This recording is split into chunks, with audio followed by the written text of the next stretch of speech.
नमस्कार, मैं Prahlad Kumar Meena, associate professor political science, BSR government arts college Alwar. इस ई क्लास में आप का स्वागत है। आज हम गांधी जी के सत्याग्रह संबंधी विचारों की चर्चा इस ई क्लास के माध्यम से कर रहे हैं। पिछली ई क्लास में हमने गांधी जी के जो आदर्श थे या विचारों के आधार थे, सत्य और अहिंसा, उनके बारे में चर्चा की थी। और सत्य गांधी जी के लिए ईश्वर है। अहिंसा के बारे में उन्होंने कहा कि अहिंसा परमो धर्म है, अहिंसा सबसे बड़ा हथियार है। स्वयं कष्ट सहकर दूसरे के मन को, विचारों को बिना कष्ट के प्रभावित करना या बदलना, सत्य और अहिंसा के मार्ग पर चलकर कैसे प्राप्त की जा सकती हैं, उसके बारे में उन्होंने, गांधी जी ने बताया है। आज हम सत्य और अहिंसा का एकात्मक रूप, जिसको हम सत्याग्रह के नाम से समझेंगे, और गांधी जी का बहुत बड़ा हथियार के रूप में गांधी विचारधारा में या गांधी दर्शन में सत्याग्रह को माना जाता है। गांधी जी बैरिस्टर की परीक्षा पास करके बाबा अब्दुल्ला एंड कंपनी की तरफ से साउथ अफ्रीका में 1893 में, ये हम पिछले क्लास में पढ़ चुके हैं, 1893 में साउथ अफ्रीका गए और वहाँ उन्होंने दादा अब्दुल्ला एंड कंपनी का केस लड़ने के साथ साथ कई चीज़ों को देखा, भारतीयों पर और वहाँ के काले लोगों पर चमड़े के आधार पर जो अत्याचार वहाँ की गोरी सरकार या दक्षिणी अफ्रीका की सरकार कर रही थी, उसके बारे में उनका ध्यान गया और इस अपराध को देखकर उनका हृदय विद्वलित हुआ और इसको समाप्त करने के लिए उनके मन में विचार आए। गांधी जी सत्याग्रह पर जो उनके जो विचार आए, वो उनके परिवार से भी मिले। सत्य बोलने के विचार उनके प्रारंभिक जीवन में या पारिवारिक जीवन में उनके सत्य बोलने के, और राजा हरिश्चंद्र का नाटक जो उन्होंने बचपन में देखा, उससे वो प्रभावित रहे। जैन धर्म, महाभारत, रामायण आदि से प्रभावित हुए। अपनी आया जो रंभा थी उससे भी प्रभावित हुए और अल्टीमेटली साउथ अफ्रीका में टॉलस्टॉय के विचारों से भी वो प्रभावित रहे और उन्होंने इन विचारों को एकत्रित कर या उनको सामूहिक रूप देकर सत्याग्रह का नाम दिया। और साउथ अफ्रीका में इस सत्याग्रह रूपी अमोघ अस्त्र का उन्होंने पहला प्रयोग साउथ अफ्रीका में ही किया। भारत में भी किया, लेकिन उसका प्रारंभ उन्होंने सबसे पहले साउथ अफ्रीका में किया। जो अंग्रेजी हुकूमत काले लोगों पर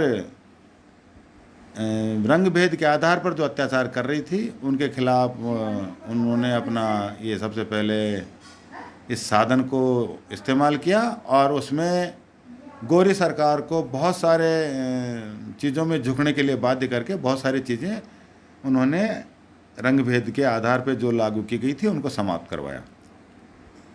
सत्याग्रह अहिंसक क्रांति का विज्ञान है। गांधी जी के अनुसार सत्याग्रह शब्द की उत्पत्ति पवित्रता के विचार में निहित है। मतलब अगर आपके विचार पवित्र हैं, दुराग्रही नहीं हैं या पूर्वाग्रही नहीं हैं, पवित्र हैं, तो वो सत्याग्रह अहिंसक क्रांति का विज्ञान बन जाता है या हो जाता है। गांधी जी ने टॉलस्टॉय से प्रेरणा लेकर सत्याग्रह को पारिवारिक जीवन की चार दीवारी से बाहर निकालकर सामाजिक एवं राजनीतिक क्षेत्र में इसका प्रयोग प्रारंभ किया।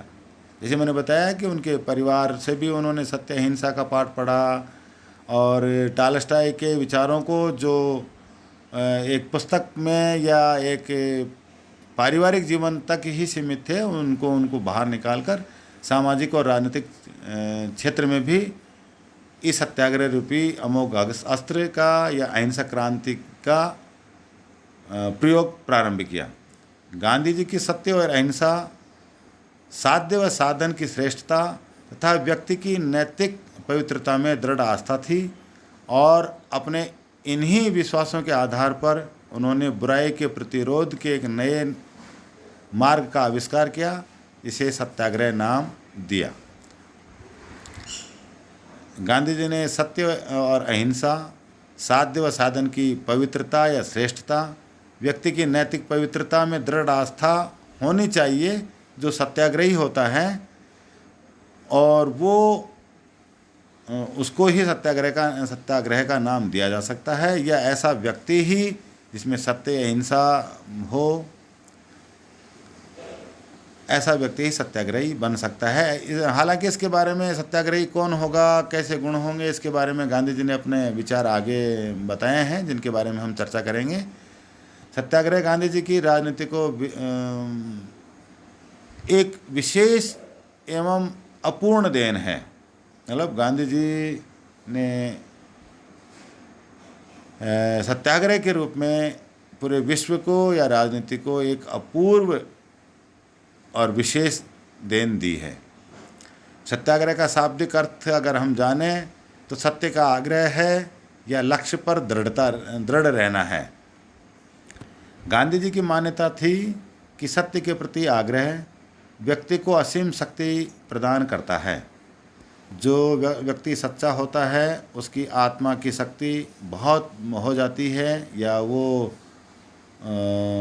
उसकी शक्तियाँ असीमित हो जाती हैं।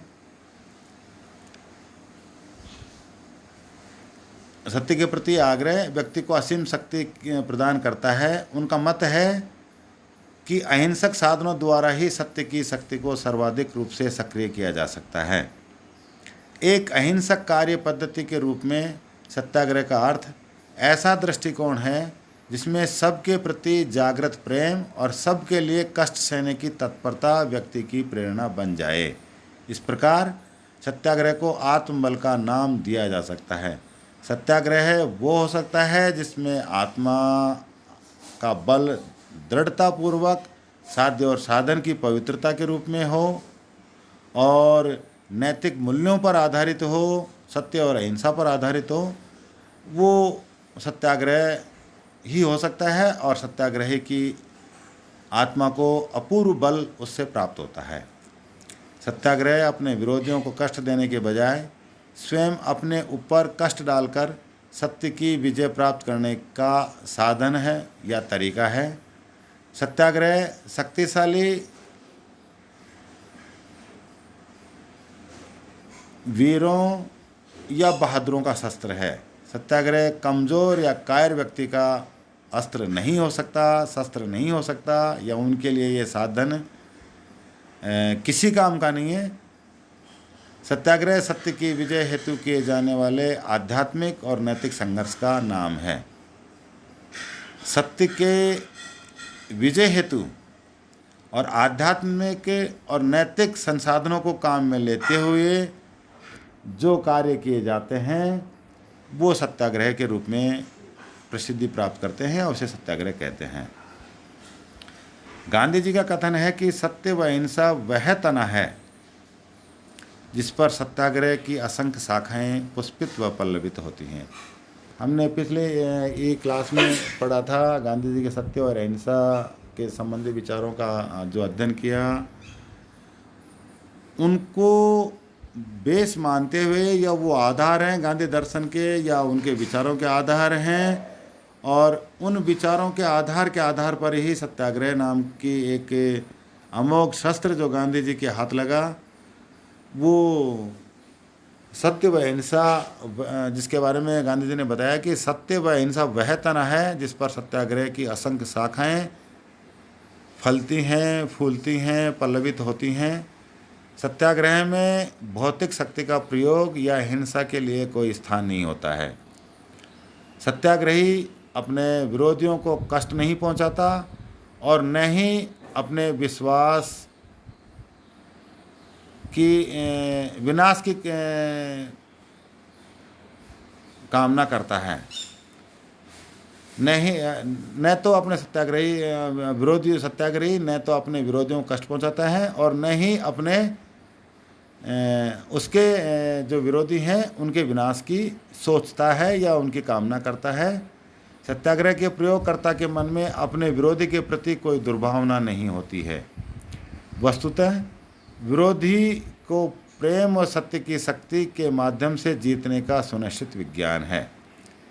सत्याग्रही के मन में आत्मा की अमरता में पूर्ण विश्वास होना चाहिए या होता है।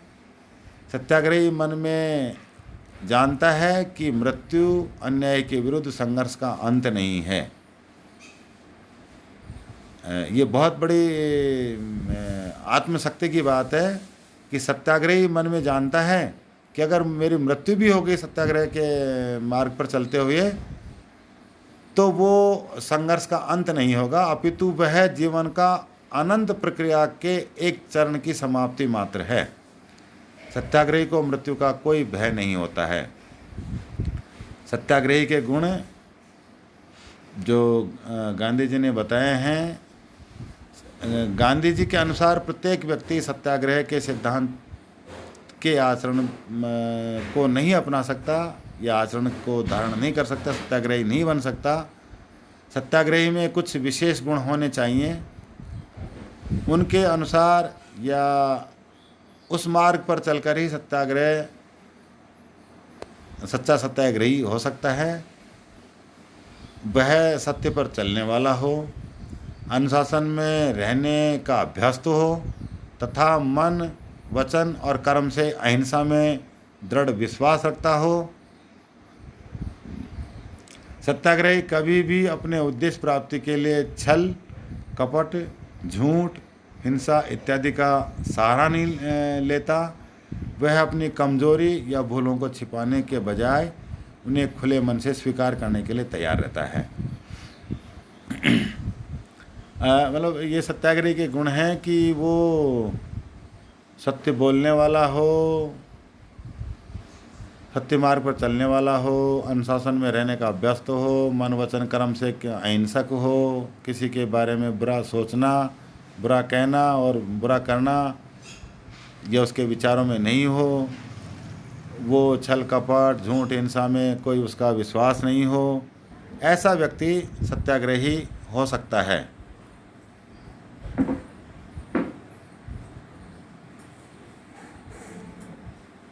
गांधी जी ने हिंद स्वराज में सत्याग्रही के लिए 11 व्रतों का पालन आवश्यक माना है।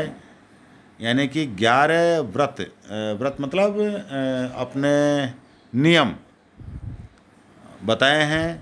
वो नियम या व्रत इस प्रकार हैं: अहिंसा, सत्य, अस्तेय, ब्रह्मचर्य, अपरिग्रह, शारीरिक श्रम, ऐश्वाद, निर्भयता, सभी धर्मों को एक समान देखने व मानना, स्वदेशी तथा अस्पृश्यता निवारण। इन गुणों को या इन व्रतों को या इन नियमों को जो अपने जीवन में उतार सकता है या लागू कर सकता है, वही सच्चा सत्याग्रही हो सकता है और वही सत्याग्रह के मार्ग पर चल सकता है।